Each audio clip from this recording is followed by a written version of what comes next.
कश्मीर की वादी में आज भी उनकी वादी कश्मीरियों के खून से सुर्ख हो चुकी है।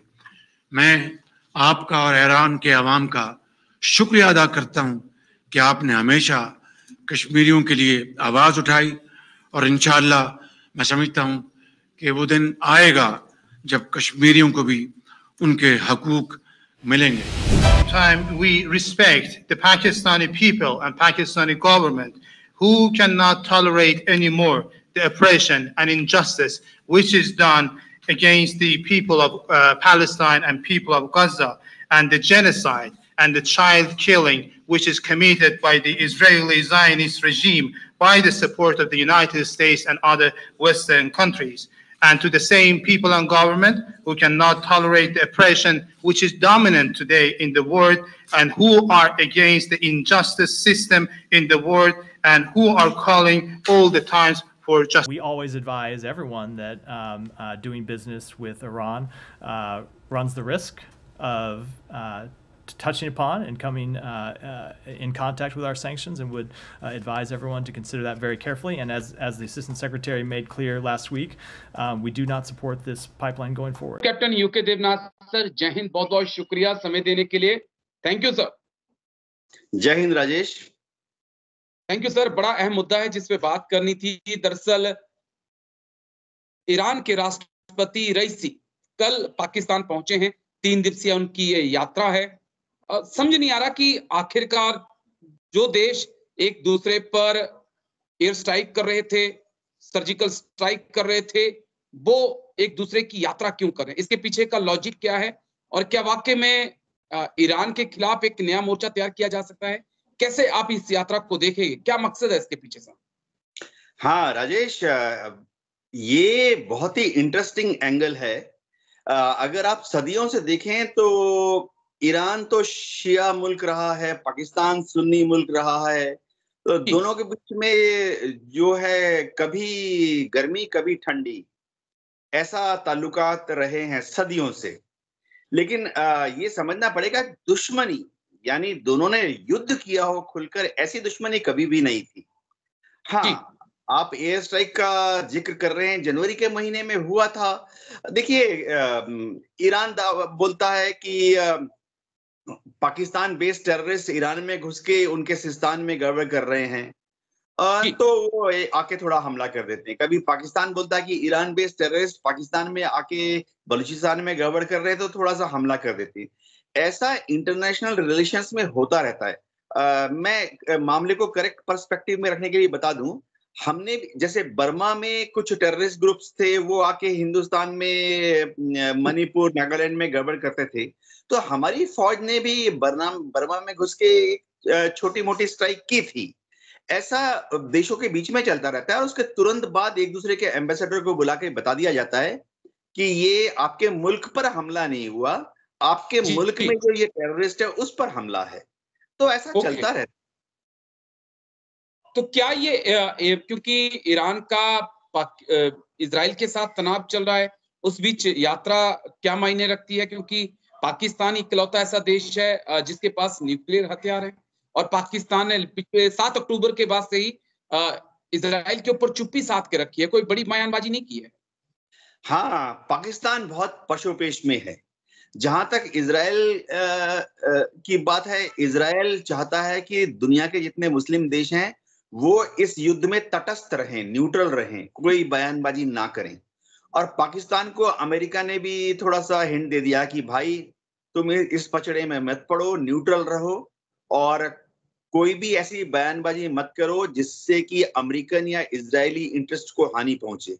लेकिन पाकिस्तान की दुविधा यह है कि पाकिस्तान की जो आम आवाम है, जो वोट देते हैं, जो गलियों में घूम रहे हैं, वो सब दिल से और दिमाग से गजा के जो फिलिस्तीन लोग हैं उनके साथ हैं.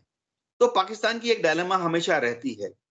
चुनावी माहौल जब भी होता है, पाकिस्तान में गजा के फेवर में बोलने पर वोट मिलते हैं, चुनाव में फिलिस्तीन के लोगों के सपोर्ट में बोलने पर वोट मिलते हैं. जहां तक ईरान की बात है, बहुत क्लियर है. ईरान के लिए एक बहुत जरूरी है कि जब वो पश्चिम की तरफ देखते हुए इजराइल के साथ लड़ाई कर रहा है, तो पूरब की तरफ, यानी उसका जो पीठ है, बैक है, वो सेफ रहे, स्टेबल रहे। हम कहते हैं ना स्ट्रेटेजिक डेप्थ, तो पाकिस्तान ईरान के लिए फिलहाल हो गया strategic depth in the rear, पीछे की तरफ। वो उसको सुरक्षित रखना चाहता है, स्टेबल रखना चाहता है, इसीलिए विजिट। जी, लेकिन अगर ईरान के साथ सीमा स्टेबल रहेगी तो फिर जो आईएसआई का फोकस इस वक्त ईरान सीमा पर है, पाक सेना का जो फोकस ईरान सीमा पे है, और पिछले हम 3-4 सालों से देख रहे हैं कि पाक सेना उलझी हुई है टीटीपी के साथ, बलूच लिबरेशन आर्मी के साथ, ईरान के साथ। क्या उसका हटकर फोकस फिर एलओसी की तरफ नहीं होगा? ये भारत के लिए चिंताजनक नहीं है यात्रा? हाँ हाँ, ये बहुत ही मजेदार बात है कि अगर पाकिस्तान अफगानिस्तान की सीमा पर उलझा रहे, अगर पाकिस्तान ईरान की सीमा पर उलझा रहे, तो भारत की तरफ, कश्मीर की तरफ वो कम ध्यान दे पाएगा। लेकिन देखिए, एक स्ट्रेटेजिक एनवायरनमेंट में जब देखा जाए तो ये होना चाहिए कि एक हेल्दी, स्टेबल, खुश और वाइब्रेंट डेमोक्रेटिक पाकिस्तान भारत के लिए अच्छा है। तो हम भी चाहते हैं कि पाकिस्तान के रिश्ते अफगानिस्तान के साथ अच्छे रहें, पाकिस्तान के रिलेशंस ईरान के साथ हैं, अच्छे रहें। वहां जो टेररिस्ट का मामला है वो आपस में बातचीत करते हुए, इनफैक्ट दुनिया में कई जगह एग्जाम्पल मिलता है कि बॉर्डर में जो टेररिस्ट हैं उनको खत्म करने के लिए इस देश ने और उस देश ने अपने अपने पुलिस और बॉर्डर गार्ड्स को मिलाकर एक साथ जॉइंट ऑपरेशन किए। तो हम चाहते हैं कि पाकिस्तान जो है अफगानिस्तान के साथ मिलकर, ईरान के साथ मिलकर, ये उनके जो बॉर्डर पर, अफगानिस्तान के साथ डुरंड बॉर्डर और ईरान के साथ सिस्तान बॉर्डर पर जो प्रॉब्लम है उसको बातचीत से सॉल्व कर ले। इससे पाकिस्तान मजबूत होगा और वो भारत की तरफ देखेगा, और हम उम्मीद करते हैं कि तब वो जब एज ए हैप्पी नेशन जब भारत की तरफ देखेगा तो दोस्ताना रवैया के साथ देखेगा, जम्मू कश्मीर पर बातचीत करेगा और छोटे छोटे आतंकियों को छोटे छोटे हथियार देकर जम्मू कश्मीर नहीं भेजेगा।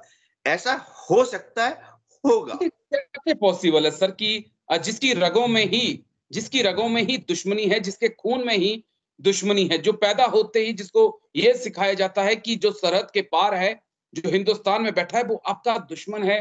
क्या आईएसआई जनरल मुनीर इस कार्ड को बदल सकते हैं? क्योंकि उनका तो वजूद ही इसी पे टिका हुआ है सर। हाँ, आर्मी तो चाहेगी पाकिस्तान की कि कश्मीर का मामला हमेशा गर्म रहे और पाकिस्तान की आवाम जो है हिंदुस्तान को दुश्मन देखे, क्योंकि वहां की आर्मी को बजटिंग और जो इज्जत मिलती है वो इसीलिए मिलती है, और वहां की आर्मी इसीलिए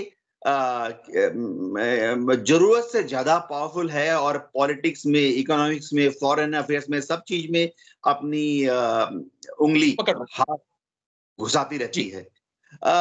लेकिन आस्ते आस्ते ये होगा, दुनिया में सभी देशों में हुआ है, हो रहा है और होगा, कि वहां जो आउट ऑफ कंट्रोल आर्मी है, जो कि अपने कैंटोनमेंट से बाहर जाके रोल करती है, वो आस्ते आस्ते काबू में आए हैं।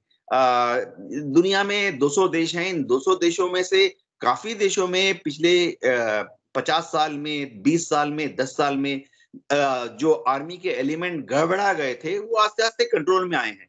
पाकिस्तान में भी होगा, समय लगेगा और पेशेंस करना पड़ेगा जी। लेकिन मुझे लगता है कि दुनिया में डेमोक्रेसी का जो ग्राफ है, लोकतांत्रिक देशों का जो ग्राफ है, वो लगातार कम हो रहा है, और जो तानाशाही देश हैं वो लगातार आगे उभर के और सामने आ रहे हैं। इस पे मैं कभी और चर्चा करूंगा आपसे क्योंकि वक्त कम है। एक और अहम पॉइंट जो मुझे समझना है आपसे, ईरान और पाकिस्तान के बीच जो है एक गैस पाइपलाइन को लेकर भी बातचीत चल रही है।